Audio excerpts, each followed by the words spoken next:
Oh yes, they're all ancient. Would you like to tell us another? I would. I'm just confessing everything now.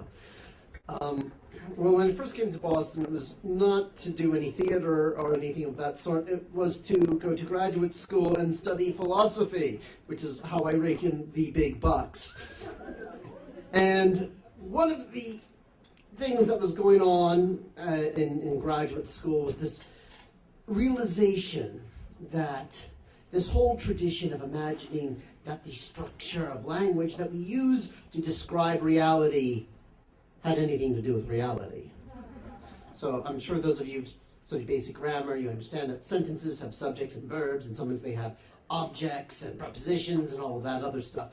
Well, the understanding was that, well, just because that's how you describe it does not mean that is what it is. Well, as I was in graduate school in a new environment, for the first year there was this woman who kept waving to me and smiling at me, but we were always going in different directions, or we were dating different people at the time. And finally, after a year, we become introduced, and why we actually do fall in love.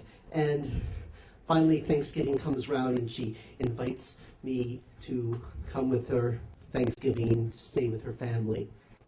And it is in upstate New York, and in between meals and such, we are winding on country roads, visiting her various friends on one end of the county or the other, and on the way home from some party at some town 20 miles down the road, with her friends and the car and the mixtape playing, and certain smokable substances which are now legal, actually decriminalized in Massachusetts, being smoked.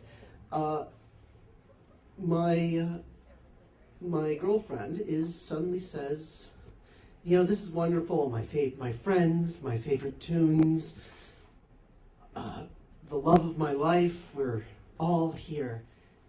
And at this moment, I had this confusion. The love of her life? Where? And then suddenly, in this anxiety, I suddenly remember, oh, I'm mistaking the structure of language for the structure of reality. I thought I was a subject. In that sentence, I'm the object.